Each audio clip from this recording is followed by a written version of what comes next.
What's up, everybody? Thralls Metal here once again. I'm Necrotic, and I am back with yet another collection update. I've been kind of powering through the stacks of music that I have acquired and just kind of put off so I can do some other stuff. And this has been a daunting task, but it's actually been a pretty fun listen. So in this one, I got some new releases that I didn't get a chance to cover in reviews. We have some stuff from the Metalhead box, probably like the last 2 months of it, maybe. I don't know, it's kind of hard to keep track of like what month it is that they're covering when I get the box, because it's generally like a month or a month and a half late. Anyway, we also have our package from Grand Vomit Records that I finally got a chance to go over all that stuff from that unboxing. We also have a little bit of non-metal in here, and we have a mystery one. I don't think I ordered this particular mystery one. It was sent to me, and I know it was sent to me from Greece, and that is literally all I know about it. But either way, we got a ton of stuff to cover here. This is probably going to be another long watch, so let's just get down to it. Scalding Exordium. This is the debut full length from this Canadian black metal act. This one is one I actually got in the Metalhead box from months ago, I guess. Anyway, I was completely unfamiliar with this band, and this is some really good black metal. Very dynamic. I would say it's raw, but it's well mixed, so you still get like all the crunchy guitars, and it's kind of sizzly. It's definitely dark and gainy, but it is well balanced in terms of the mix. Like the bass is actually prominent in it, the vocals really stand out, and it's my kind of black metal where it's very riffy. Like you definitely get your cold tremolos all over the place, but you also get like some big gnarly riffs on here. I do think it's interesting that the title track is the opening track and it's an instrumental. Now, I thought it was gonna be like a long intro because it starts off with like, wind and rain, and it sounds, well, appropriately mood setting. And I was like, man, this is kind of a waste of a title track, but then it turns into a really cool instrumental that leads really well into As Darkness Descends to Chaos, which that song just pretty much goes straight for the like second wave sound. Definitely a little bit more on the melodic black metal sound. Like there's lots of cool tremolo harmonies on it. I particularly like the end of it. It gets a little bit folky, but they do kind of break into like more like aggressive sounding black metal, like kind of like Marduk, especially on Asunder and Back to the Grave. Those songs are vicious. There's some thrashy riffs in there. They are propelled a little bit more by blast beats. But the songs I really gravitated to were the more like expansive songs. They were a little bit more dynamic in terms of like shifting around the mood. Like this definitely stays dark and sinister the entire time, but it also gets really melodic in certain sections. Especially the breakdown on Asunder. It almost sounds like a Mastodon breakdown from, like Leviathan or Remission. Like it kind of has that weird sludginess, but it's also very dissonant, and the melodies are just kind of, I don't know, odd and creepy. And the song Baku's Realm is a very thrashy number, like aggressive in a different sense. Like it almost kind of calls back to like, German thrash, like Destruction and, shit like that. But yeah, overall, I really dug this. This is just well executed, riffy black metal, lots of good songwriting dynamics. The songs are catchy, but they remain dark and sinister, and I dig that sort of thing in black metal. I guess if you're a fan of like Dissection, a little bit of Marduk, like there's definitely some second wave stuff in there, but also like, I don't know, like just more riffy black metal, like Cloak. Kind of similar to Cloak in a lot of ways. Definitely check this out.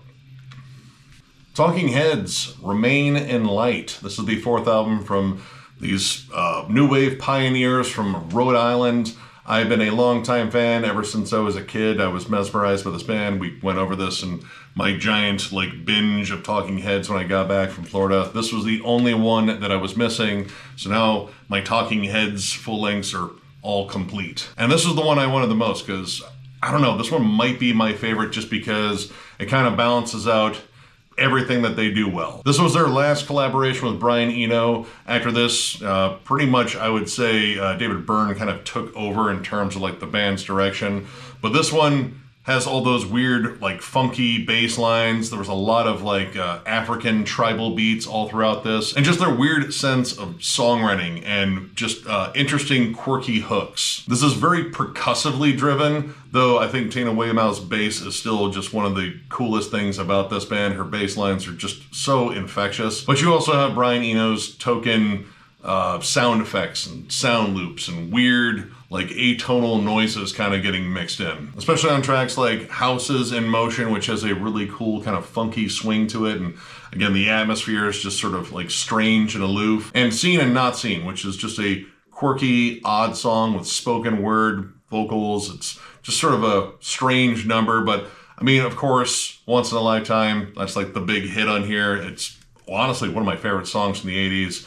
And I remember thinking it was just such a strange video. I mean, it is a strange video if you watch the music video. But as a kid, I just thought it was, you know, just super entertaining. And then when I got down to the lyrics as an adult, I was like, wow, this song's a lot darker than I thought. But honestly, my favorite tracks on here were the last two, Listening Wind and The Overload. I think those are just some cosmic, spacey, strange songs. Almost kind of like stoner metal in terms of the vibe of it, but not necessarily like the tone, like it doesn't have the big fuzzy guitars. I do think there are some more prominent guitars in it, but they're not like, you know, like heavy rock. They're just kind of more twisted soundscapes. Again, you know, Brian Eno, that's kind of what he does. But there's this kind of weird, trippy vibe about him, and I just absolutely dig it. Like, it's good night driving music. That's the only way I can really describe it. Like, the same vibe I get from those songs is the same vibe I get from, like, Moving in Stereo by the Cars. Like, it's just a good night drive kind of song. But yeah, needless to say, I love this. I don't know, this one could be my favorite. I kind of like all of them. Like, honestly, they're all really solid albums. This is just such an odd, amazing band. One of my favorite bands from the 80s and the 70s too, I guess. I got them in the 80s. They were an 80s band to me. Either way, this album's amazing. Pretty well known. If you've never checked out Talking Heads, this would not be a bad place to start. But honestly, I would just say check all of Talking Heads out because, again, they're just flat out amazing. And I don't know, rumors swirling around about a reunion. I don't know. We'll see. I know they just did like some sort of theatrical performance or some sort of reunion in terms of something. I don't know. I keep seeing news about it. I haven't followed up on it. But I'm for a reunion. I would not mind seeing this band live. But if that doesn't happen, I'm still content with all the music that they release because it's all pretty damn cool. So check it out. All right, we're going to get into the Grand Vomit stuff with a three-way split here from Fetal, Deformity, Infester, and Freak Maniacs. And yeah, this one is called, and it's got kind of a long title here, Cascading Mounds of Rancid, Viscera, three-way split. This came out this year on Grand Vomit Records, and I literally knew nothing about any of these bands on here. But honestly, it didn't take me very long to realize this was going to be some gore grind just because, well, I mean, I'll read some of the song titles just for reading the song title's sake because it's gore grind. You kind of have to say at least a couple of them. So we'll start off with Fetal Deformity. They are a gore grind band from Mexico, and they're gross. They're absolutely disgusting. The opening track, Saprobrian Yeast from Digestive Tube, it opens up with a very long sample from the 1986 remake of The Blob, which I think is one of the best remakes ever in horror.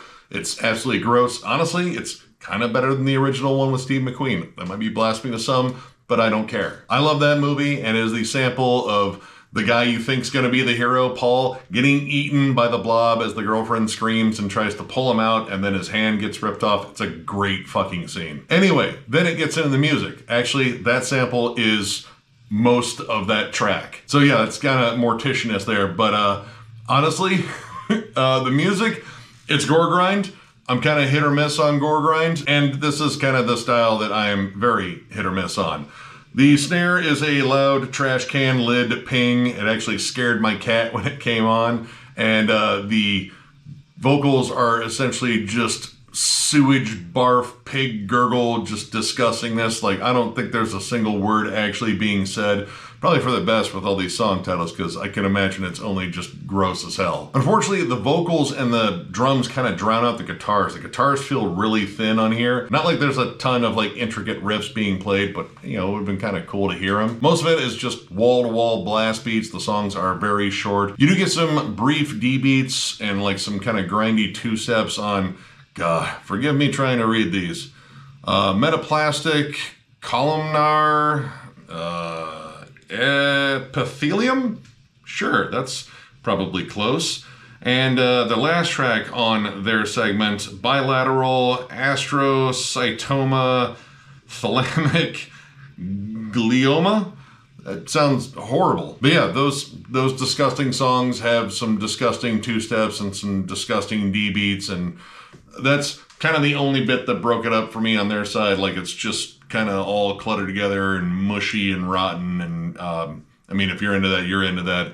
Definitely a lot of that early carcass worship, but that's like 99% of gore grind. Next up we have Infester, and they are an Arkansas-based gore grind band, and holy split, they have a lot of splits. Like, it's not quite to the level of like, you know, like Nunslaughter in the way of releases, but I mean, it's a lot. Once again, it's gore grind. It sticks very much to the style of gore grind, tons of blast beats, you know, disgusting vocals. In fact, the vocals are like super distorted. They sound like someone chewing on a lapel mic. But I have to admit, the songs are pretty riffy. Like, there's actual good riffs you can make out in there. Granted, the guitar tone has like a ton of sizzle on it.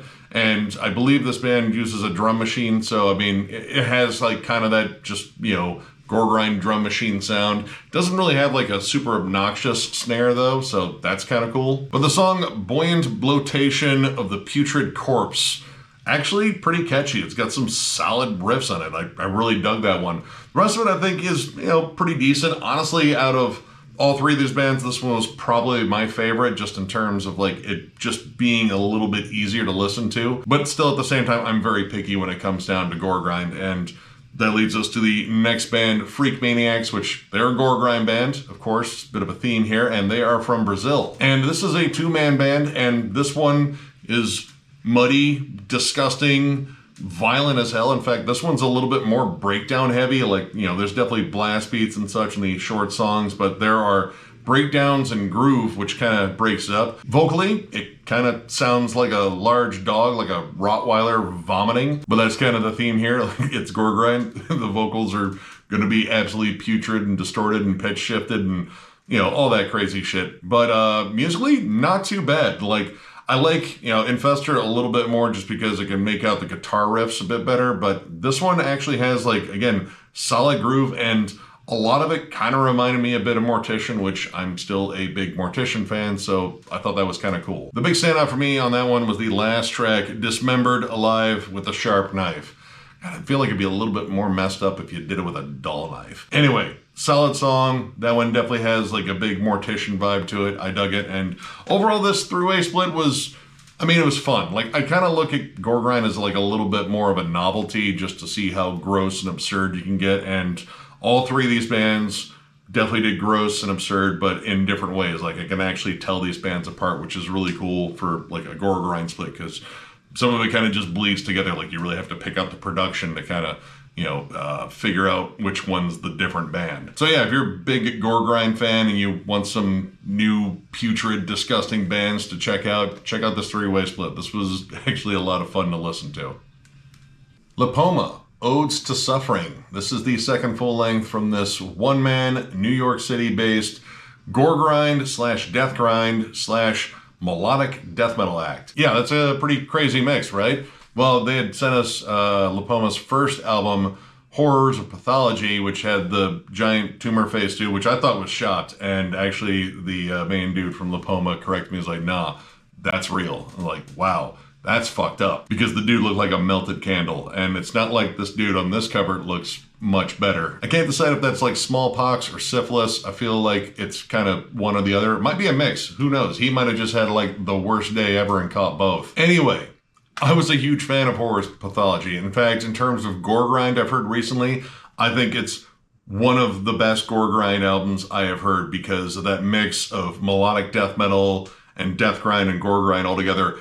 This guy has found a way to make gore grind obscenely catchy, because this is just fantastic when it comes down to like catchy melodic riffs, but it doesn't sacrifice any of the gross and just kind of putrid nature of gore grind, especially on the vocals. The vocals sound like someone like boiling the largest pot of eggs ever. Like, it's just burbling and gross and it's distorted, but at the same time, man, this is catchy. There's also like groovy sections on here. There's fun breakdowns. Hell, there are guitar harmonies that really stand out as like a good melodic hook on a gore grind album. That's almost unheard of in gore grind, but I totally welcome it because A, it's well done, and B, it kind of adds a little bit of depth to this, and it's, again, still just gross and filthy. I was a big fan of like every track in here. The second track, Leaving Leprosy Land, probably closed down that place because it was going to pieces. Ah, no, it was terrible. Sorry. Anyway,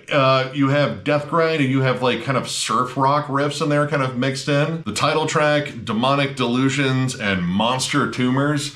Those songs are all incredibly catchy with like really good mellow death riffs, like peak level hypocrisy kind of meshed up with like just, again, like Gudalax or something like that. I don't even know if those bands would even tour together, but they're kind of interwoven here. I'm probably saying a lot of the same stuff I said about the first one, and they are decidedly similar, like right down to production and everything, which the production's actually pretty solid. Like the drum machine program sounds pretty good. But yeah, he did it again. This is just an absolutely awesome, fun listen. It's gross, and it's grimy, but at the same time, oh my God, gore grind just shouldn't be this catchy, but it is here, and I really don't have a single solitary problem with it.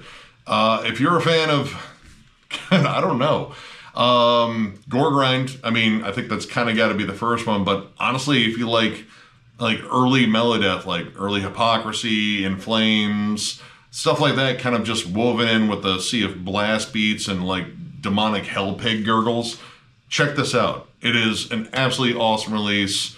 Loved every song in it, and there are 16 songs in here to love because this is gore grind. So yeah, definitely check it out. This was a blast to listen to. Noisy Neighbors, Derailing the Hype Train. This is the debut full length from this Texas-based grindcore act. Features current and former members of Phil Anselmo and the Illegals and Intestinal Disgorge, as well as some other bands that I had never heard of, but I definitely want to say just because the names are ridiculous. Which those names are Vaginal Bear Trap and Cheese Grater Masturbation. I almost kind of wonder what the inspiration behind those names were. Almost. I don't actually wonder that because I don't want to know the answer. Anyway, this is just a straight up awesome grindcore album. Definitely in the vein of bands like Terrorizer, Nauseum, and Insect Warfare. It is full tilt at almost all times. You do get some cool breakdowns. It's very riffy. It's perpetually blasting. There are alternating high and low vocals, and honestly, I loved every track in here, and that's 17 of them in about a little bit over a half an hour. Lots of ferocious downpicking, especially on songs like Circling the Drain, Age of Fragility.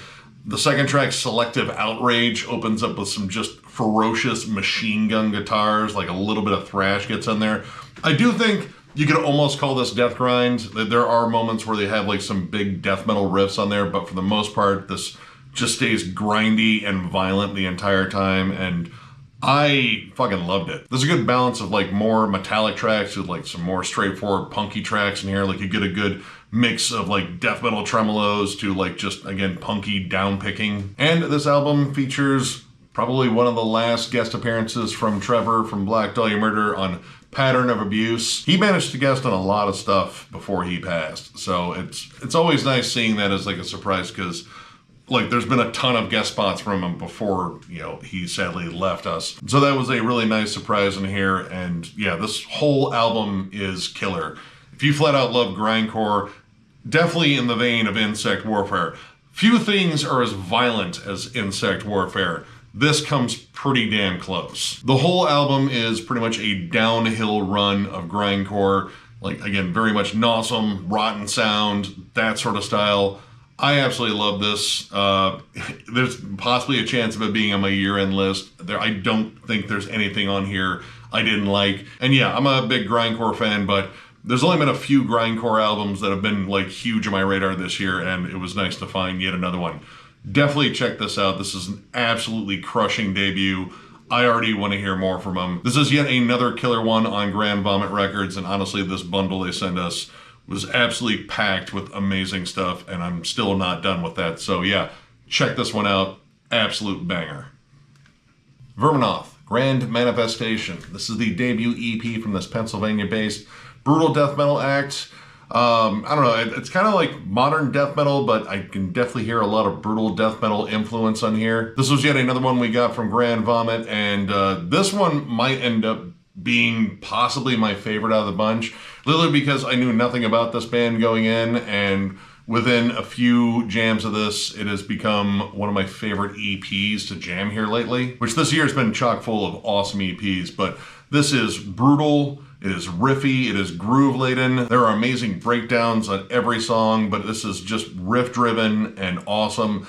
Definitely in that same vein as like 200 Stab Wounds and shit like that. Like the riff changes are sharp and aggressive, but they kind of flow really well. There's cool melodies that pop in, like the opening track, Woven Flesh, has an almost like weird, dreary, bluesy lead that comes in and the breakdown towards the end, and it kind of just adds like some creepy additional atmosphere. The vocals are solid. They don't stay in like a low pig roar, like they actually have some dynamic. The singer does have one main register he uses, and it kind of sounds like Dave Davidson when he kind of gets down a little bit lower in Revocation songs. But there are good high screams. There are some like almost sort of distorted pig growls, which aren't used a lot. They're kind of just used to accentuate like one particular moment and then they move on, and I really dug that. And also he's the guy that did this absolutely killer artwork on here, which I think this is just fantastically gross. This is a really well-paced EP. The song Communion of Resurrected Matter starts off almost kind of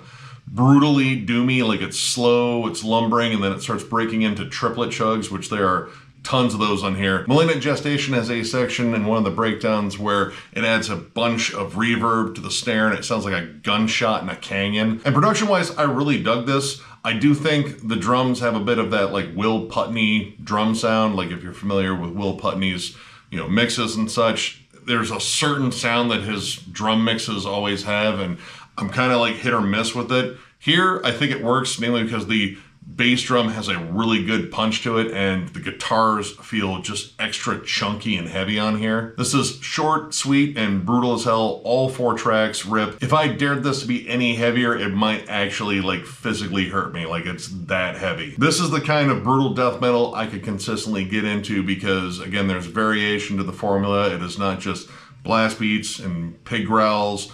This has a ton of cool elements, maybe like a little bit of hardcore crept in there and kind of added some heft and groove to the breakdowns. I don't know, whatever they're doing, it flat out works. I definitely want to hear more by this band. If you're a big fan of like 200 Stab Wounds, Creeping Death, Tribal Gaze, Sanguisugabog, like it's all kind of in that vein, definitely check this EP out. It is absolutely awesome.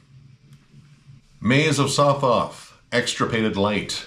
This is the second album from this Italian brutal death metal / tech death. I don't know, like brutal tech death. It's kind of somewhere in there. This is their first album in 6 years. Actually, their first album I got in a Metalhead box, and that was my introduction to Everlasting Spew Records, where this came out on. And I was a big fan of that album, Soul Demise. It's a really solid, I guess, brutal death metal. It's kind of that vein of Italian death metal, where a lot of Italian death metal is just brutal and fast as hell. Like Hideous Divinity, Devangelic, stuff like that. This is definitely in that vein. And this might be faster and more brutal than their debut, and that was pretty fast and brutal.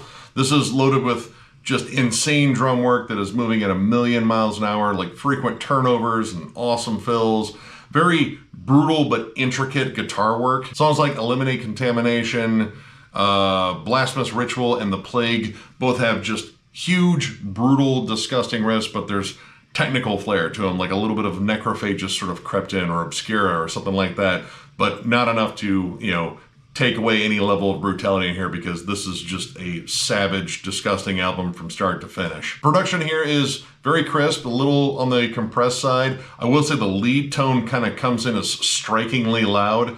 It's not like a super polished lead tone. Like there's definitely a lot of grit to it, but I think like the level of it is just like a little bit high. And the breakdowns here are really wild. Like Scorn of Flesh has like an almost polyrhythmic breakdown. It's almost kind of a little bit more along the lines of tech death. And the Revocation Dogma has just insane drum work going back and forth between like crazy blasts, groovy sections, breakdowns that are just nuts. That song might have like some of the most wild drum work on the entire album, honestly. But they also know when to slow it down a little bit. Like Blood Tribute kind of gets a little bit more sinister, less brutal, kind of a little bit Morbid Angel-esque. Like it's a little bit more lumbering. And Sancte Inquisitionis, that one is notably more atmospheric. You get those like dissonant atmospheric tremolos in the background to make it sound a little bit more haunting. But yeah, this was a really solid listen.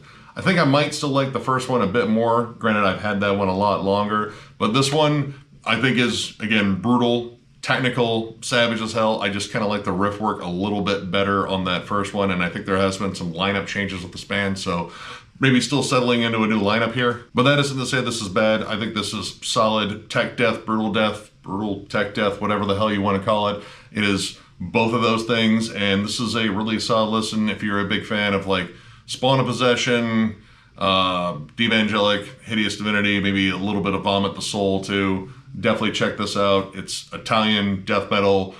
That right there should tell you almost exactly what it sounds like.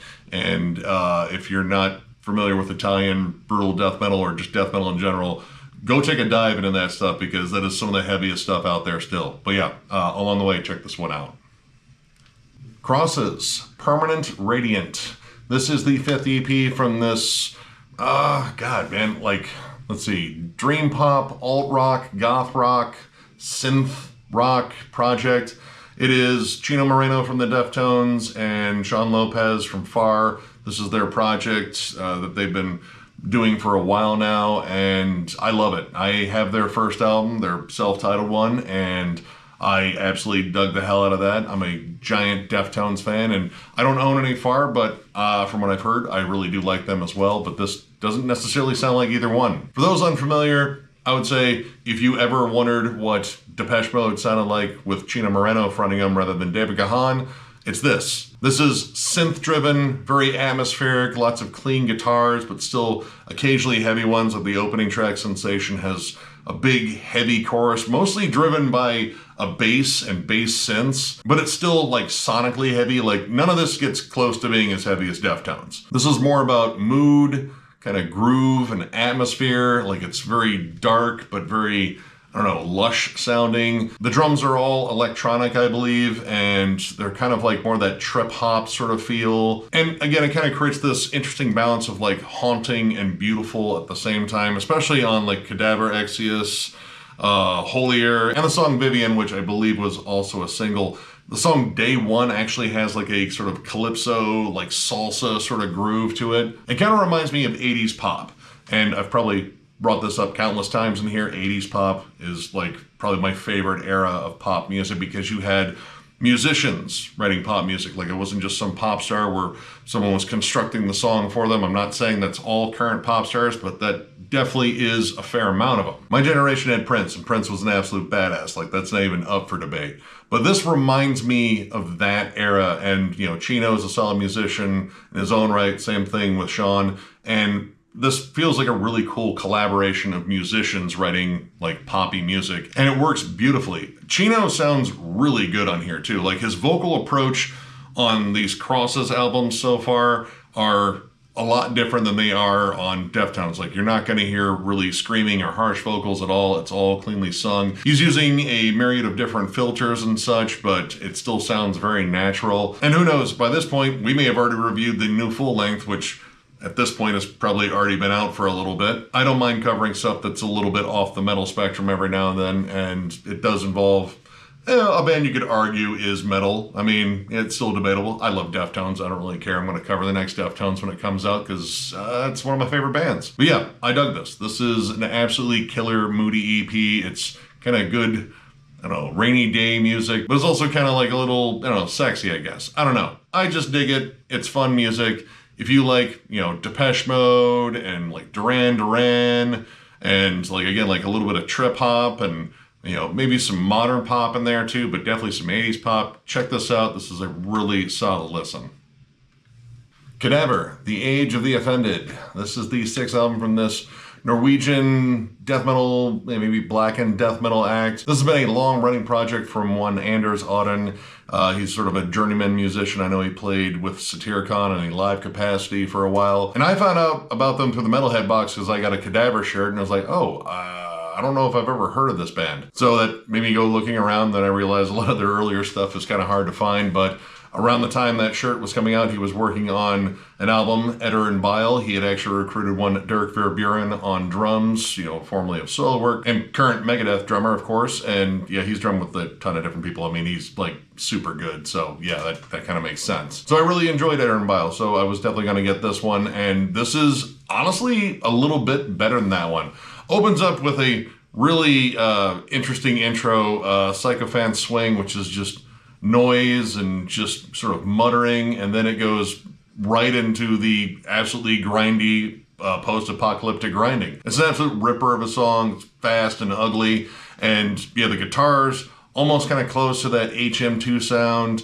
All the leads on here are very strange. Like they're kind of like atonal and twangy for the most part. Occasionally they do get a little bit more melodic, but this album kind of goes all over the place. Like you have straight up old school death metal on here, like a lot of stuff that is maybe a little bit closer like that Stockholm sound, but at the same time, like definitely a dose of black metal behind it. Scum of the Earth is almost like a old school kind of crust punk song, kind of, you know, played in a metal fashion. Dissolving Chaos, The Drowning Man, and the title track are almost more like sludge metal songs. The title track, honestly, might be one of the catchiest songs on here. It's got some really cool melodies to it, and The Drowning Man has these absolutely disgusting bending sludge riffs on it that are just heavier than hell. The Sicker the Better and Deadly Metal are almost more like thrash metal songs, and honestly, the song The Shrink kind of sounds more like Helmet, like a little bit of like hardcore kind of crept in there, and it's kind of dissonant but kind of groovy. And overall, this album's sense of melody is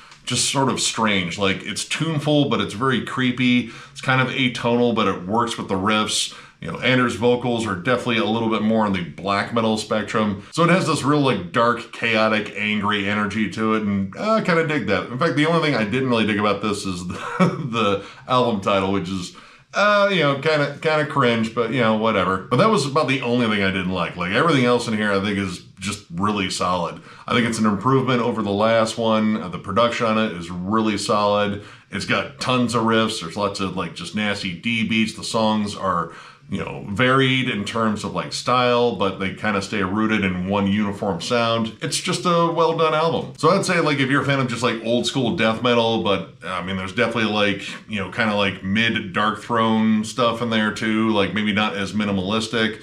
There's also just some like sludge metal stuff on there. Definitely a thrash bite to certain songs. So I mean, it's kind of all over the place, but in a really good way. So I would say like if you were a big fan of just old school death metal and also like thrash metal and a little bit of like crust punk, kind of throw that all together, add a little blackened seasoning to the whole thing, and it's this album. Not many bands I can really recommend that sound just like this, but I mean, I'd say like, you know, some mid-period Dark Throne, definitely like some Entombed and Dismember in there too. Stuff like that. I don't know. Just check it out. It's a gnarly listen, and yeah, looking forward to the next one already.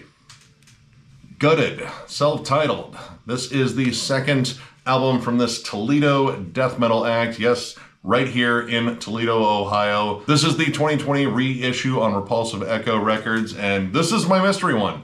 I don't think I ordered this. In fact, I'm really sure I didn't order this. I think this actually may have got sent to me, and I don't know who it was from. There was no return address. I can tell you it was from Greece. It was postmarked from Greece, and that is all I know. Unless I completely blanked on ordering a CD, which generally that doesn't happen. This was sent to me by maybe a fan or a friend. I don't know. If that was the case, this fan definitely knows that I love this band. This is probably one of the best death metal acts to come out of Toledo. Their debut album, Bleed For Us to Live, is fantastic, riffy, groovy, old school death metal. And, well, all right. Their follow-up wasn't that great. Now, before I go into the actual album, first I'm going to take off the strip here because I don't want to drop it. And second, this actually includes a couple of their demos. This includes their 1993 demo and their 1992 demo, Into the Gates of Insanity, which made this a little bit more listenable because this follow-up was not nearly as good as Bleed For Us to Live. Now, again, this originally came out in 97, which was not like the best year for death metal. I mean, not like necessarily the best year for metal unless you were an up-and-coming new metal act. This was done entirely by all three of the Ditch brothers. Their lead guitarist, Billy Mills, had left after Bleed For Us to Live. And, well, I mean, all right, this was like a little bit of a change in style. This is notably a little bit closer to groove metal. It still has its heavy death metal riffs and tremolos, but There's definitely that stripped down kind of groove metal approach, kind of like Back from the Dead by Obituary, which is not really a great album, but I definitely got that vibe on a song like Silenced on here. The production is still raw and dirty, but it's not like the good kind. Like this feels like really unevenly produced, like the guitars just sound dirty. It definitely seems like they down-tune their guitars. The drums don't necessarily have a great sound. The bass is kind of indistinct. And then there's the keys. There's way more keyboards than this band ever needed on here. Suffer in Exile and In Sickness and in Hell both have drawn-out keyboard sections. The intro on In Sickness and Hell, it just sounds cheesy, and they don't necessarily sound very tuneful. Like they didn't necessarily capture like a good sound to lead in the song to kind of build the atmosphere. Since this was a three-piece, the lead work was kind of stripped down. I think there's like maybe one lead on it. It's just sort of a so-so lead melody on there. And they did throw in a cover of Venom's Manitou, and it's okay. Like the whole thing was just sort of uneven. And I definitely wanted this because, you know, it's kind of a completionist thing. Like this was the last thing this band released, I believe. There might have been some other stuff, I'm not entirely sure, but in terms of like another full length, I think this is it. So yeah, they didn't necessarily leave off on the best of notes, at least in terms of a full length. There might have been like an EP later. But like I said, this does include some demos. The 93 demo actually includes the rough versions of songs that would be on Bleed for Us to Live, which came out in 94. And I enjoyed that. Those songs I'm familiar with, they're just rougher versions of it. They really didn't change them too much. And it's just super riffy, awesome, old school death metal with a lot of groove. I love that album, so, you know, hearing those demos was pretty cool. And then there's the 92 demo, which is really rough. It sounded like it was recorded on a tape deck in a garage. Everything is super muddy. There's like no low end to it. The guitars have like so much of a gainy sizzle on them. Granted, the songs are cool just in terms of like hearing the construction of them, but like, you know, the production makes it really difficult to listen to. And it also didn't help that I think the songs were a little bit longer than they needed to be. Like they would just kind of dry hump riffs and kind of just stick with them a little bit too long before changing or adding like a harmony to them or a lead. It would just kind of stay stagnant for a while. I do think that the almost slam riff on Into the Gates of Insanity is absolutely sick though. But I do think it's funny that it ends with a belch. There's like a vocal outtake where, you know, dude just belches at the end with all the reverb on, and it was pretty fucking funny. But yeah, thank you to whoever sent this to me, and if I actually bought it and I don't remember, then thank you to me, I guess. I don't know. This is just strange seeing this show up at my doorstep and either me not remembering it or having some mystery fan send it to me. Either way, I'm grateful I got it. Thank you very much. And yeah, I don't know if I can strongly recommend this one. I do, however, strongly recommend Bleed for Us to Live, their first album. It's absolutely amazing. I think that's like one of the best old school, you know, death metal albums to come out of Ohio in general. So yeah, I would go hunt that one down rather than this one, but still check it out, form your own opinions. Who knows, you might really dig this. You won't know until you listen to it. So yeah, again, check it out. Necrofier, Burning Shadows in the Southern Night. This is the second album from this Texas-based melodic black metal act. Features current and former members of bands like Oceans of Slumber, Malignant Altar, Insect Warfare, and Eternal Champion. That's a lot of cool bands already, and I've been meaning to check out this band for a while. I still need to get their debut, but I heard this one get recommended quite a bit in the comments. I saw it, so I decided to pick it up, and yeah, once again, you guys are right. This is absolutely awesome. The atmosphere in here is amazing. The opening track, The Fall from Heaven, is a really interesting setup piece. Like there's almost like Native American like drumming patterns and like some really cool atmosphere and throat singing, which kind of really set the mood. And then I heard like haunting female vocals in the background, and when I looked this up, lo and behold, it was Cammie from Oceans of Slumber, which she is such an amazing vocalist. Yeah, I'm a huge fan of her. But as this album really started going on, dude, the riffs on here absolutely shine. I love the production. You have this sort of kind of crunchy but kind of cold, thick guitar tone. Lots of tremolo harmonies. Lots of really cool drawn out vocals. Like every word kind of gets drawn out to like a big at the end of everything, and I just like that. Tons of great guitar work, both in terms of like riffs and melodies, and a lot of variety. Like you have stuff that is definitely more latched on to like second wave. There's like thrashier material. Forbidden Light of the Black Moon has like some amazing tapping melodies on it, and even some folky touches that show up. And Destroying Angels might be one of my favorites because they go all the way back to like some gnarly Celtic Frost style, like big, heavy, droning riffs. And this guitar tone, I think, is just awesome because it works well with all these like stylistic changes within black metal. Like when they want to get like heavier and chunkier with like some more deep, gnarly riffs, it works. But when they want to get like a little bit more like cold and atmospheric, like on Whispers That Burn in the Dark, that cold chill to the riffs still comes out despite it being like a thicker, heavier tone. Call on the Beyond almost has like a black and roll sort of vibe, like it gets a little bit like sleazier and dirtier. And the last song, Burnt by the Sacred Flame, is just flat out epic. Amazing song. But yeah, the whole like shifting around essentially within black metal on here, I think is awesome. Then they have Dauber Beverly on drums, who is in 3 of the bands I mentioned with Malignant Altar, Insect Warfare, and Oceans of Slumber. That dude is just a beast. Like his fills are absolutely amazing. The cymbal work is great. His drum work drives this album almost as much as the riff work in here. Yeah, I need to get the first one because this is absolutely awesome, and yet another one that is making my year-end list stuff very difficult to make because this one's getting some consideration. I enjoyed every single track, even the intro, which is just totally unlike me. Bare minimum, this is making me regret not seeing them at MDF last year, but again, it was just difficult to see every band, and standing on my feet for that long really started to suck after a while. But this is fantastic. Start to finish, this is just great, dynamic, riffy black metal. Does not cater to one particular style of black metal, and I really dig that. That kind of makes it hard to, say exactly what kind of bands it sounds like, because it sounds like so many, like there's Celtic Frost, there's Dissection, there's even a little bit of like, Mayhem or like Sacramentum occasionally. It just kind of depends on when you catch them on this album, but trust me, it's all arranged beautifully and it's absolutely killer from start to finish. So check it out. That's all you got to do there. Pizza Death, Reign of the Anticrust. This is the second album from this Australian crossover thrash act. I fell in love with them. Their first album, Slice of Death.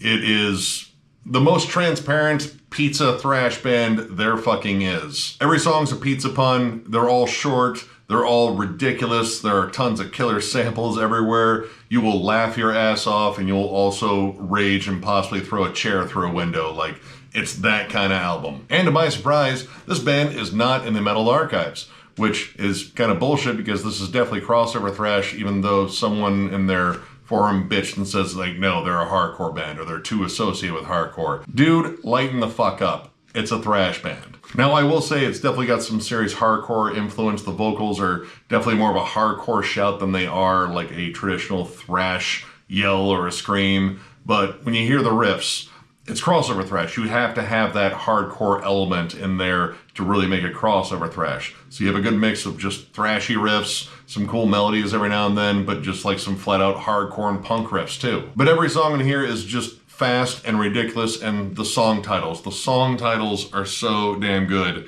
The opening track is called Pepper Rabies. And yeah, I don't need to really go into that one. Consumed by Mushrooms. And one of my favorites, and it's slightly more groovy, Putin Hates Gluten-Free Pizza Bases. There's even a song called Avoid the Noid. I really wish Domino's would bring back the Noid. That was like one of my favorite mascots for any like corporation ever. The Noid commercials were fantastic. And this band kind of loves like weird nostalgia. Like there's all sorts of fun samples on here. There's stuff from South Park. There's stuff from The Simpsons. They have a sample of Dean Martin doing That's Amore. And probably my favorite one is from the original Teenage Mutant Ninja Turtles movie in 89, 90, whatever the hell it was. The whole wise man says forgiveness is divine, but never pay full price for a late pizza. I always felt bad for that pizza dude because how the fuck was he supposed to know it was in a sewer? Like no one would have guessed that in a million years. But yeah, also Die Hard, Beavis and Butthead. Yeah, this album fired on every dumb cylinder I needed it to. And to a degree, I think it improved a bit on the first one, at least in terms of like the production. I think the guitars are a little bit more crisp. Just everything kind of sounds a little bit better, but if you like the first one, you're going to love this one. And if you didn't like the first one, then you'll probably hate this one, but hopefully you'll still appreciate the goofy artwork. So yeah, if you're a giant fan of like Municipal Waste, Iron Reagan, DRI, just ridiculous crossover thrash. If you're a metalhead with a sense of humor, yeah, there's no reason why you wouldn't enjoy this on some level. I strongly recommend it. This has been an absolute blast to listen to. And yeah, maybe go back and listen to the first one too, which is also an absolute blast to listen to. So go ahead and get both. I was lucky that my friend Frederick over on Earache My Eye, he sent me a copy all the way from Australia. So I know the shipping was ridiculous. Thank you again for sending me that first one. I was fortunate enough to find this one in Discogs here stateside. So this one should be around. I'd say look for both though if you can find them. But yeah, shipping all the way from Australia to here at least kind of hurts the wallet. Regardless, I recommend the hell out of this. This is just pure fun. Check it out. Carcinoid.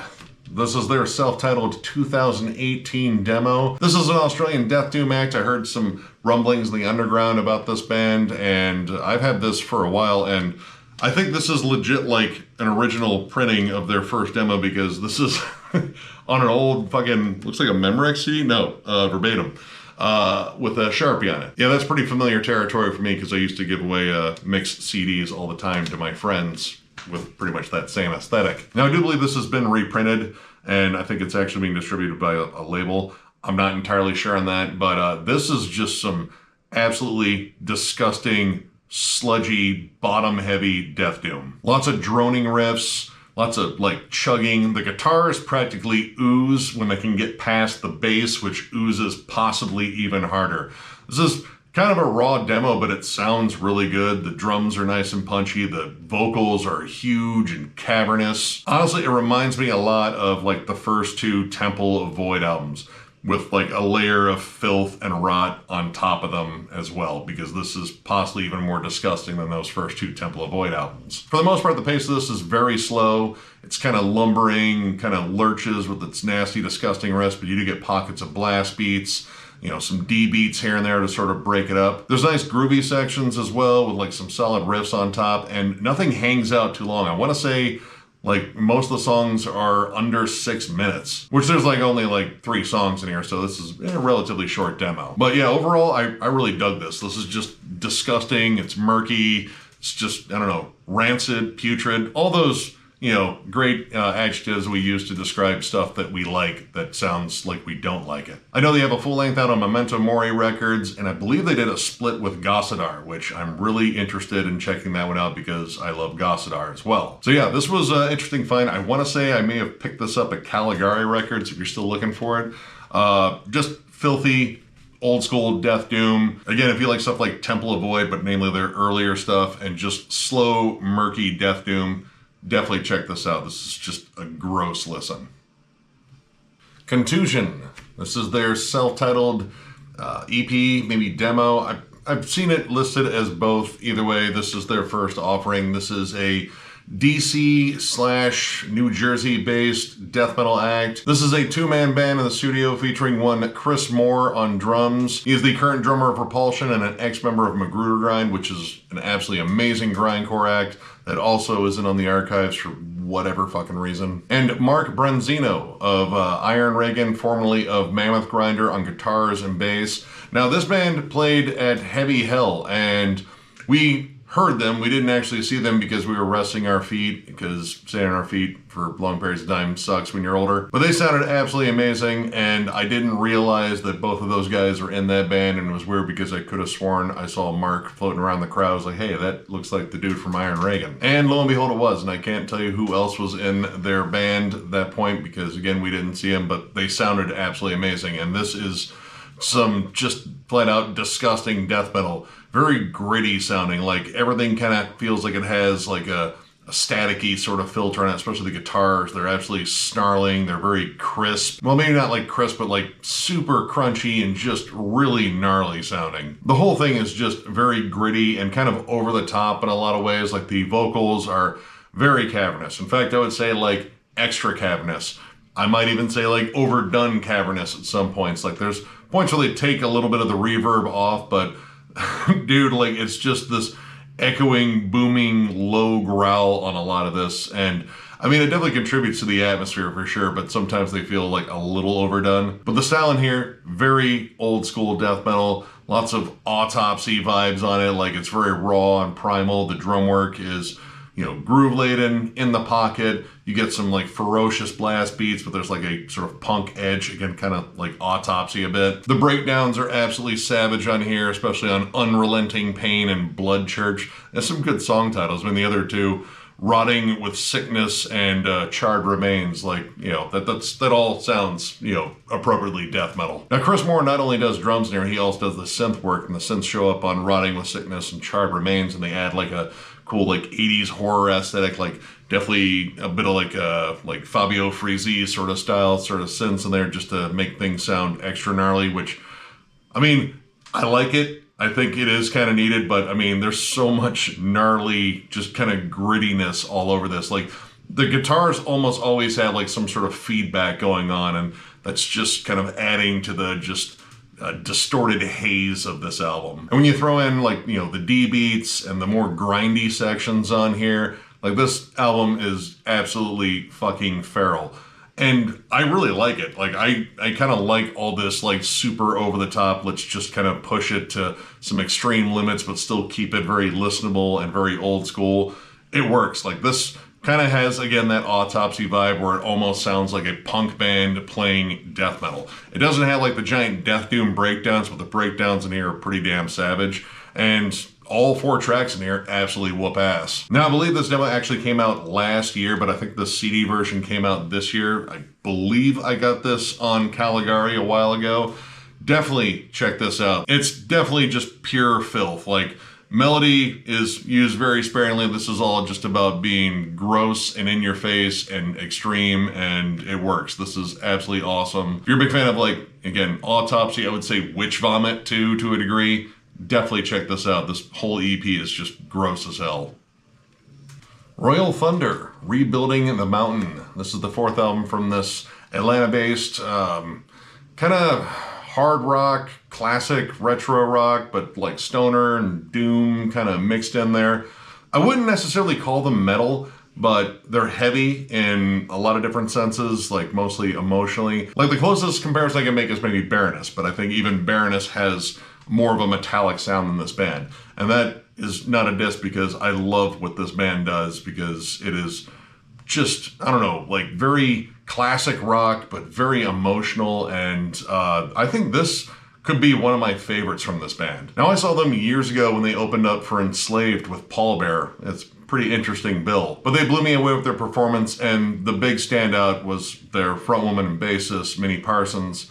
She has some unbelievable vocals, and they are on full display in here. In fact, she sounds possibly better than ever on here. Now, there was a long break in between albums, namely because this band kind of ran into like a dark period. They definitely enjoy partying, and I believe at one point Minnie suffered an overdose. It was an accidental overdose. She was doing one thing, and it was laced with another thing that begins with an F and ends in ethanol, and that shit just pretty much means death. She was lucky, however, because she managed to get to the hospital and managed to make a full recovery, and the band pretty much has all been like clean and sober since, I believe. And a lot of this is about that, and there is something about just her vocal delivery and how vulnerable and how just honest she is about like everything she went through and what she was feeling on here, that it's just absolutely captivating. And her voice is so goddamn good. Vocally, I would say she's almost a combination of like Janis Joplin and Ann Wilson.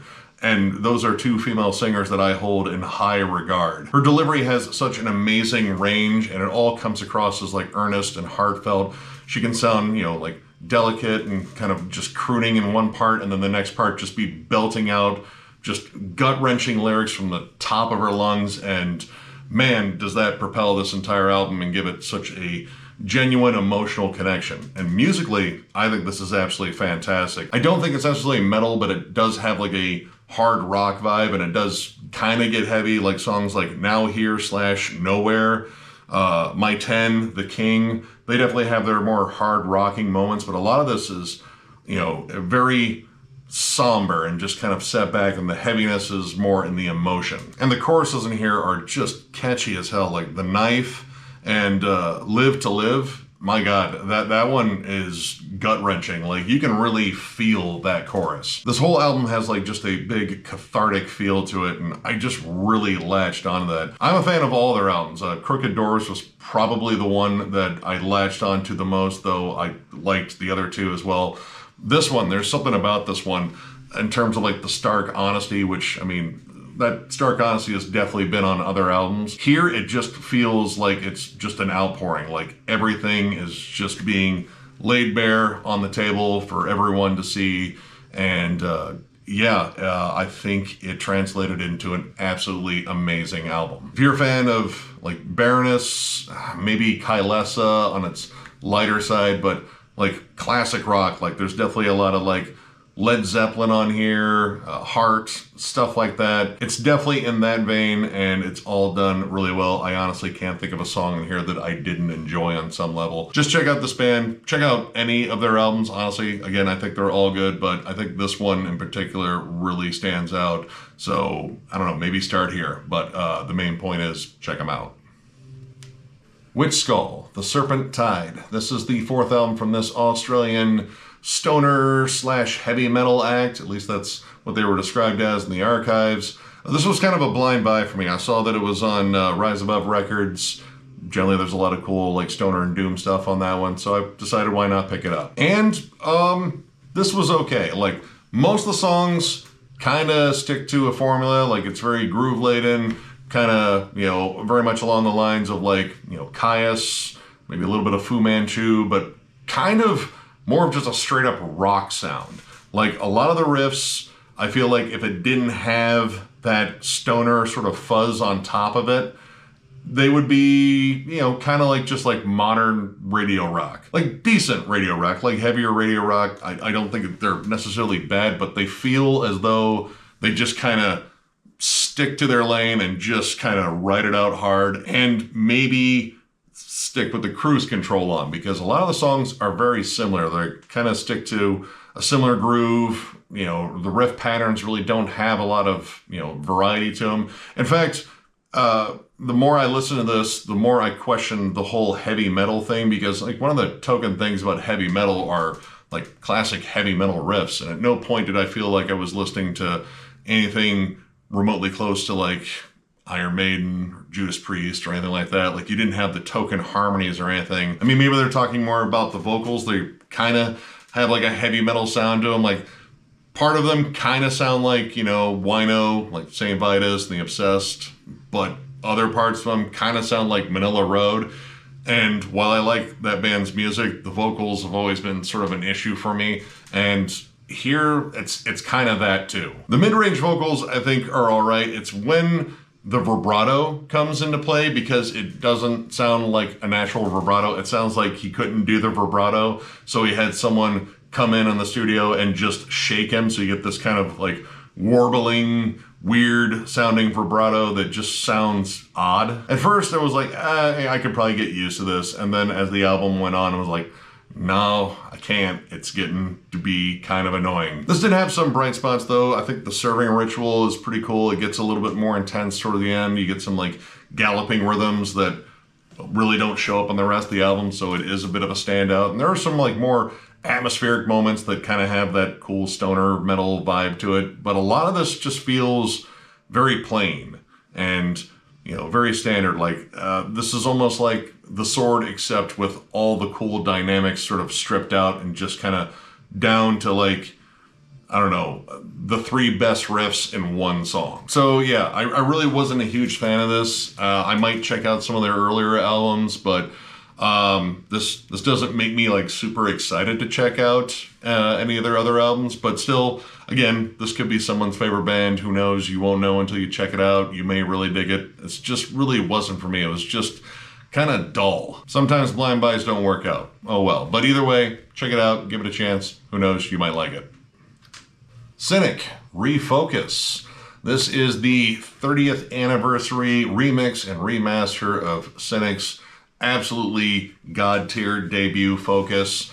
And I picked this up when I saw Atheist and Cynic on that absolutely amazing tour. I got to meet up with Kelly Schaefer and Paul Masvidal. Absolutely amazing show. And I was on the fence about getting this because I have the 2004 remaster of Focus. It sounds great, but I kept hearing that this is the version you need to hear. And whoever told me that was absolutely right. Oh my God, I even compared the two. And this is hands down the version to listen to. The remix and remaster on here sounds so damn good. The guitars are thicker. They have a better tone to them overall. The bass is warm. It's a little bit more prominent. The drums sound magical. Even the vocals are clear.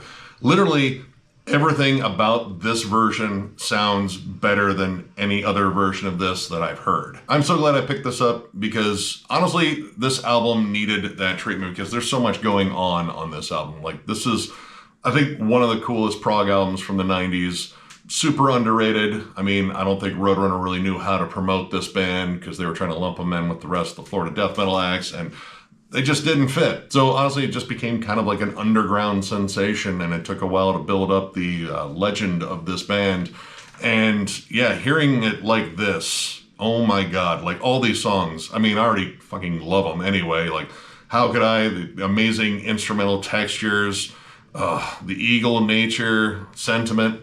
I mean, you know, Veil of Maya, of course, like all these tracks, they're absolutely amazing. And I really didn't necessarily need another version of this, but God, this is the one I'm probably going to be listening to the most. Even the spacier sections on here sound just bigger and more lush. Yeah, this is absolutely incredible. I mean, I already knew the music would be because, I mean, I've owned this album for fucking years, but yeah, this is like one of the best remastered jobs I think I've heard here lately. And if you're a big Cynic fan, honestly, I would say get this. Even if you own Focus, even if you own one of the remasters before, this is like the best fucking version of it. It just sounds absolutely amazing. So yeah, I really don't need to talk much about this album in general because I've probably talked about this album a lot, or just Cynic in general. But yeah, if you know, you know. This album's already amazing, and now it sounds even more amazing with this remix and remaster job, so check it out. Alright, we got a split here from Undergang, or Undergang. I kind of like saying that better than Undergang. And Spectral Voice. This is a split that came out this year on Dark Descent. Undergang's been busy. They put out an EP not too long ago that we reviewed and was absolutely awesome. So naturally, I was excited to go over this. Plus, hey, finally get some new Spectral Voice. So we have 3 tracks from Undergang and 1 from Spectral Voice. Naturally, the one by Spectral Voice is, you know, really long. But the Undergang ones are actually a little bit longer than I thought. And yeah, the song titles, of course, are all in Danish. And yeah, anyone that watched our Undergang review, actually both of them, know that we struggled mightily with that one. And when I was loading this onto my computer, it literally put question marks in some of the song titles for Undergang. So it even confused my computer. So imagine my chances of actually getting any of these song titles right. But their 3 songs are raw, gritty, nasty death metal. The vocals are just filthy, like just barfing raw sewage gurgles. I absolutely love it. You couple that with like the bolt thrower style grooves that come in on here. It's pretty much puke thrower at that point. I love the sinister melodies that are all over this, and I like these little bit more drawn out songs. Like, you know, some of their songs can be a little bit short and just kind of like in your face, but when they decide to do like a longer song, kind of throw in some Death Doom breakdowns, and then kind of spice up with some blasty sections, like get kind of dynamic with their wretched style of old school death metal, the songs are just fun. Like, they have a lot of fun with just crafting awesome riffs, some squealy leads and dive bombs. They just do a good job of making these songs both brutal and catchy at the same time. Like the breakdown on, God, it's the second track, Gid Der, nope, I give up. That song has an unbelievably catchy but brutal breakdown on it that I absolutely love. And the last track, Fetal, nope. Anyway, the bass and drum intro to that I think is really cool. You get to hear how just gnarly the bass tone is, as well as the guitars that come in later. All 3 of their songs are flat out awesome. And then Spectral Voice comes on and gives us one long, droning, just sinister, murky sounding 14-minute track, and it reminds me why I miss Spectral Voice. I know Blood Incantation's been pretty busy churning out stuff here lately, so there really hasn't been a tremendous amount of time for Spectral Voice to do anything because they share members, and it's just good hearing them put out something because I love this band. Their style of more atmospheric death doom I think is just fantastic. Like everything is just droned out into oblivion with spacey guitars. It feels dense and murky and kind of claustrophobic. The song is slow building, it's muddy, it's cavernous. The atmosphere can swell at points and just kind of surround you. And it's even layered in like creepy whispers at one point, like the vocals, instead of just doing the, more, just kind of droning, cavernous growls, it kind of switches it up to add like whispers towards the end. And when it comes down to droning in general, these guys like to drag out sections and kind of make them even slower and thicker and gnarlier. I love both of these bands. Both these bands killed it on here. I kind of got to give it a little bit to Undergang here just because, they gave us like 3 really killer tracks in here, and that last EP, The 7 Stages of Death, that is what it translates to. I'm not trying to say that album title or any of the song titles on there ever again if I have to. But that was awesome as well. So yeah, Undergang's just killing it this year, and hopefully this is just a teaser for Spectral Voice to put out an album as well because Blood Incantation's been killing it here lately. I still need to jam that latest EP. Sadly, I don't see any CD versions of it, so it might be one I have to download, which fucking sucks. I might just be patient with that one, see if they do a CD version, but I do need to actually sit down and jam it. But I loved this. This was absolutely awesome. Both sides of the split are killer. If you love either band, I strongly recommend getting this. This is just awesome old school death metal and just the most cavernous, dissonant, ugly death doom I think that's out there. Check it out. Absolutely banging split. Coffin Lust, Beyond the Dark demo. This is the first demo from this Australian 2-man death metal act. Actually features Jarl Raphael, or could be Jarl Raphael, not really sure. Anyway, he's from Nocturnal Graves and Impious Baptism, both killer bands, and this is just some flat out old school death metal, just based on riffs. It's meat and potatoes, it's just kind of like punky and dirty sounding, and every track on this demo was really solid. Now I kind of knew it would be because I have their lone full-length Manifestations of Inner Darkness, and I really dig that. Again, meat potatoes, a little bit of like that HM2 sort of sizzle to the guitars, but it's kind of like just murky old school death metal, like I would say like Autopsy, Obituary, maybe a little bit of Entombed, maybe even a little bit of Nihilus on there. Like it's very old school. For a demo, this has solid production too. Like everything sounds clear, but it still has like that discernible grit that I think death metal really needs. There's a lot of D beats, crusty punk riffs. There's really good tremolo harmonies in the song Forsaken in particular. All 4 tracks are solid. I think they all kind of bring something a little bit different. Like granted, some of the tropes are a little bit repeated, but they're arranged to where the songs actually stand out. The title track actually has some more like grind or death grind elements. There's some really good machine gun guitars in the bridge too. It's a no frills, meat and potatoes sort of death metal release, and I still really dig that kind of thing. Like this is just sort of fun to listen to. All the songs pack an energetic punch. It's kind of sleazy and dirty. And yeah, who doesn't like that? Who doesn't like some sleazy, dirty, just kind of meat and potatoes death metal every now and then? So yeah, it's a short offering, only about like a little bit over 13 minutes, I believe. But all the songs were fun. If you like, again, like Autopsy, Obituary, Entombed, maybe a little bit of like early jungle rot too, check this out. This is just a gnarly old school banger. Black Braid. 1. Needless to say, this is the first album from this one-man New York-based black metal act. We actually went over his or their, I don't know, it's weird with one-man bands. Anyway, we went over 2, and we absolutely loved it. We actually recently saw this band live with Wolves on the Throne Room in Garia, and oh my god, they flat out slayed live. They were absolutely incredible. And I've been sitting on this one for quite a while because I ordered this alongside 2. And they both arrived at the same time, and I've had them forever, but I've just been kind of like backlogged, and yeah, you've heard me talk about this in other videos. Yeah, I needed to get down to these collection updates. Anyway, I've become a big fan of this band, and I'm starting to notice there's like a few haters on them out there right now, but whatever, they're really good. So I've been jamming 2 a lot, and finally got around to listening to this one, and this one's also awesome. It is a little bit shorter. Actually, it's kind of a lot shorter because I think 2 is about like 50 minutes. This one's only like 35, I think.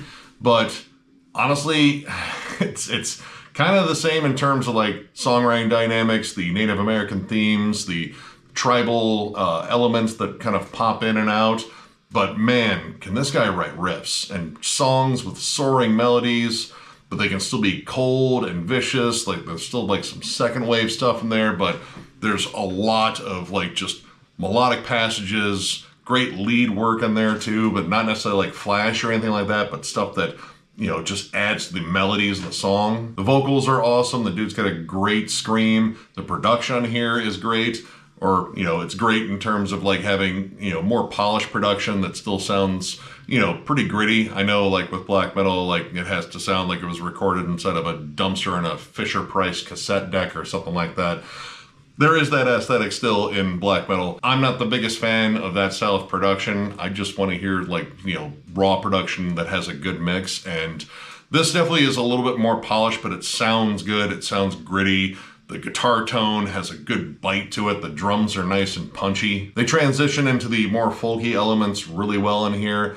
And I think maybe the one thing that I like about this one over 2 is this one wastes very little time building the songs up. Like you don't get like the big grand build up as much on this one as you do on the second one.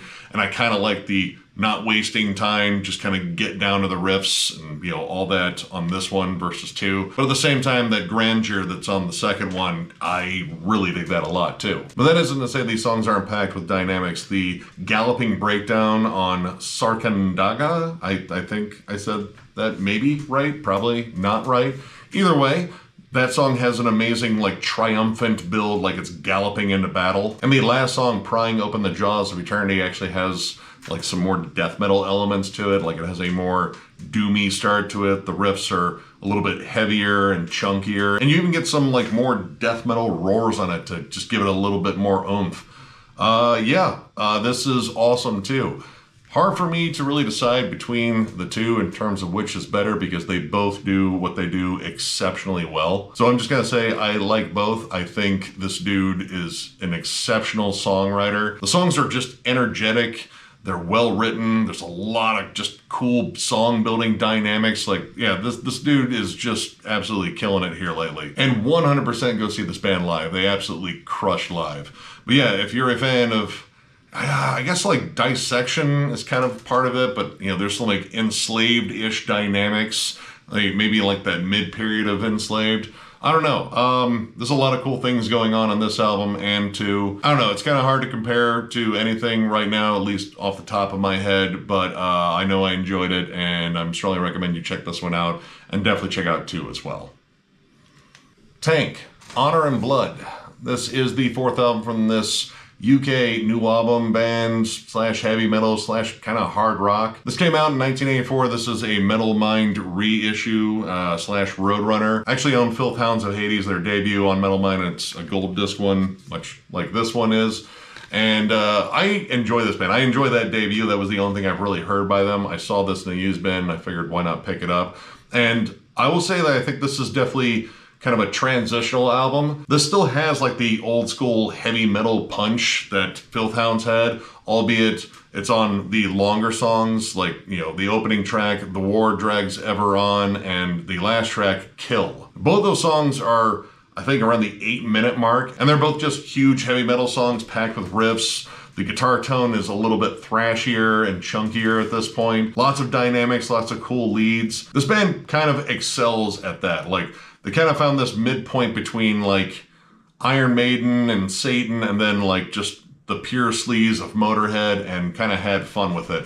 But this album is a little bit different because there's a lot of stuff on here that I would say is more geared toward mass appeal / radio. Like they kind of tamed down their sound and, you know, wrote some singles. For the most part, the vocals on here are kind of like just a raspy sort of delivery, like, you know, a little bit gritty, kind of, you know, Lemmy-ish. But then you have songs like WMLA, which stands for Wasting My Life Away, and Too Tired to Wait for Love. And those already kind of sound like singles, and they kind of are. I mean, even the vocals change.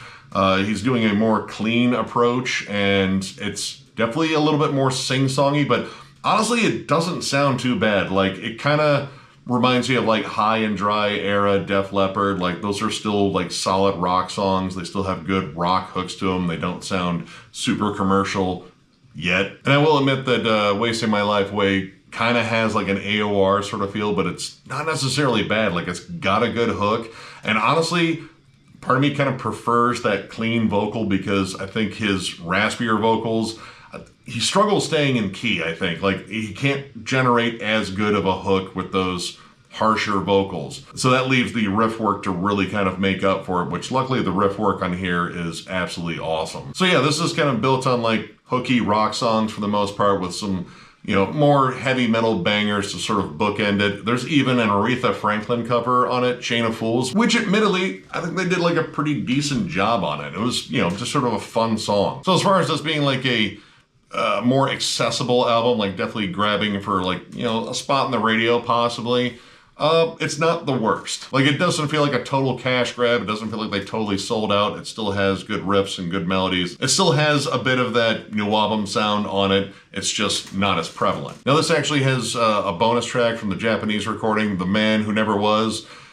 It's an okay extra track. They really lay on that chorus for way too long.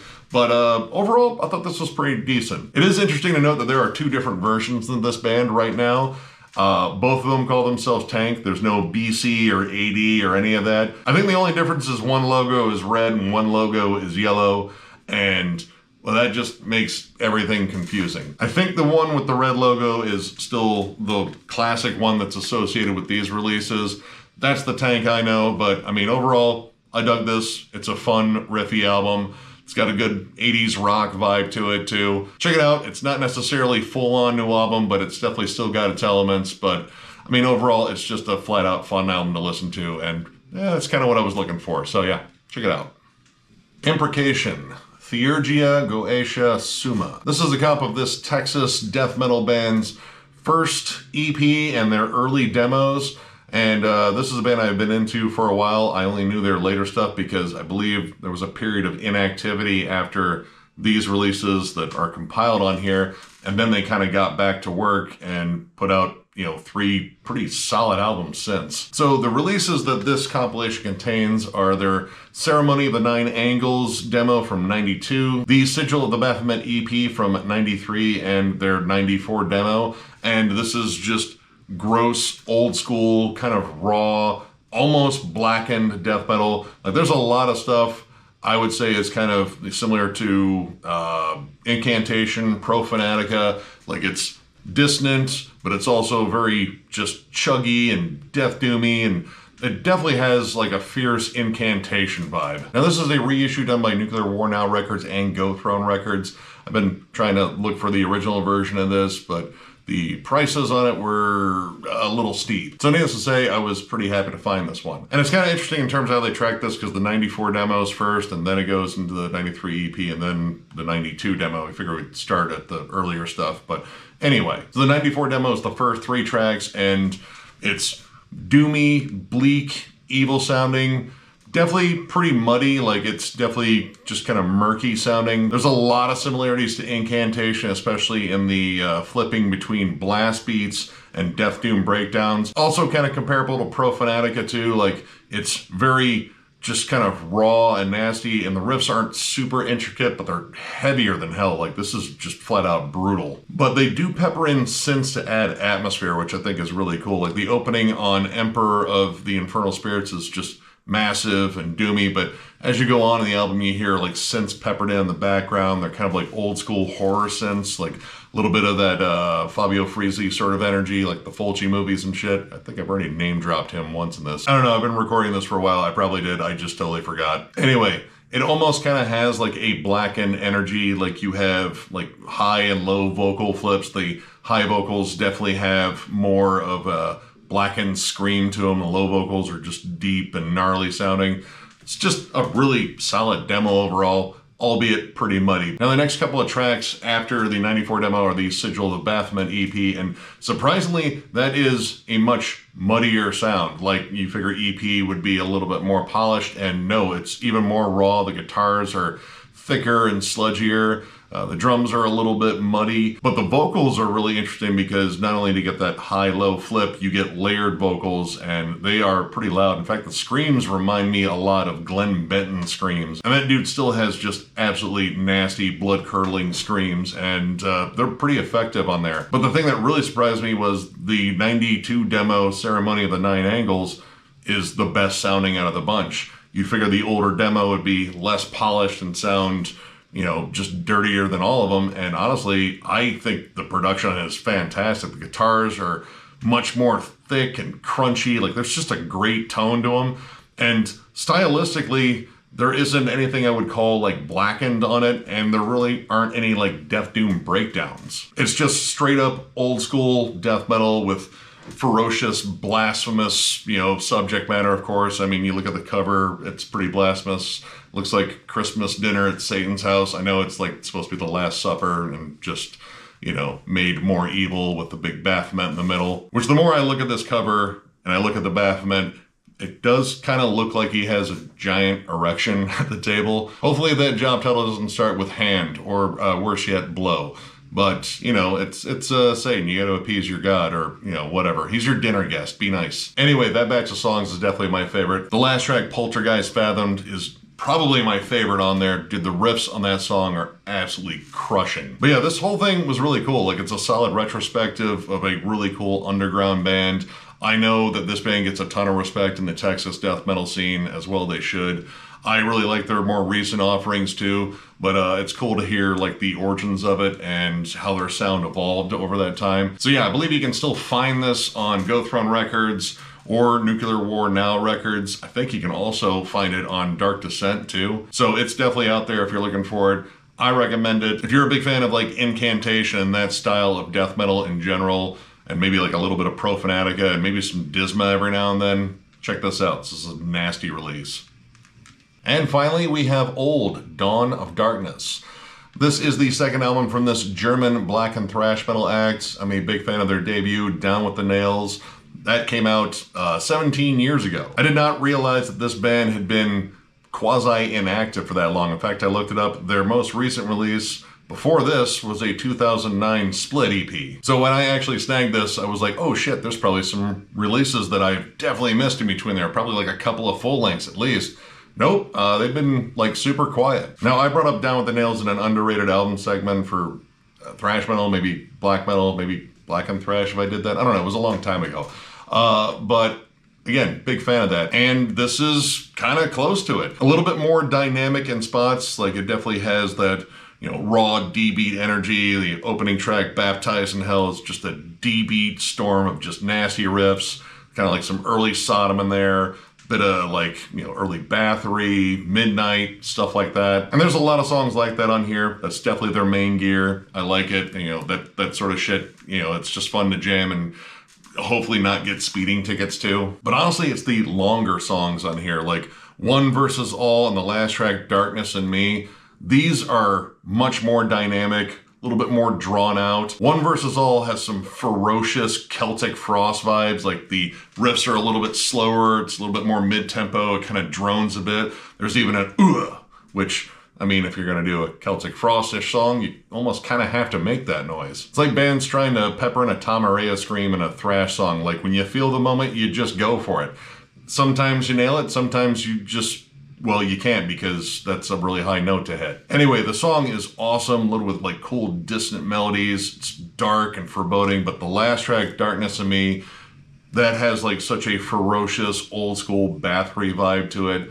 A little bit more epic, a little bit more evil. There's a cool dreary bridge with like a really sinister spoken word on it. Like the atmosphere on it feels like it's a little bit more opened up and, you know, notably a little bit more creepy, because a lot of this is just aggressive and in your face, and I absolutely love that. But when I hear him kind of get a little bit more sinister, like there's just a little bit more room for the song to breathe. And yeah, overall, this was a lot of fun to listen to. I'm not sure if I like it more than Down with the Nails, but I know I like both. I do think that this album may have like just a little bit more to it overall, but again, that flat out raw energy of their debut is just fucking fantastic. So I'm going to go ahead and recommend checking out both. But yeah, this new one is really killer, and I really recommend the longer songs. There's a lot more songwriting dynamic to those songs, and I just dig that. But I mean, honestly, you're still going to get your riffy D-beat bangers all over this. So yeah, check it out. All right, and that knocks out this probably very long-winded video once again, and I'm already starting on the next collection update. I'm trying to get through the stacks of music I have here that have been collecting dust because I'm doing so many reviews here lately.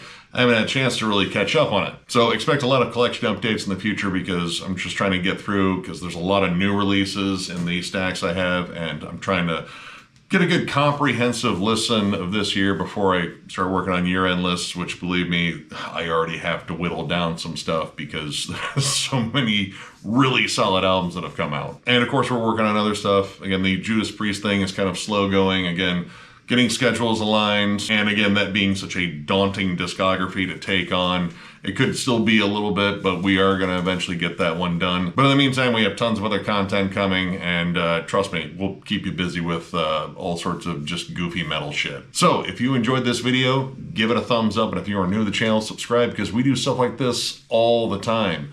We are also on Patreon. If you'd like to help us out there, there's a link down below to thrallsofmetal.com. Our Patreon link is there, as well as on our channel. But at thrallsofmetal.com, that's where our merch is. We have new shirts, we have old shirts at a discounted price. We even have hats now. If you're looking for some Thralls merch, that is exactly where to find it.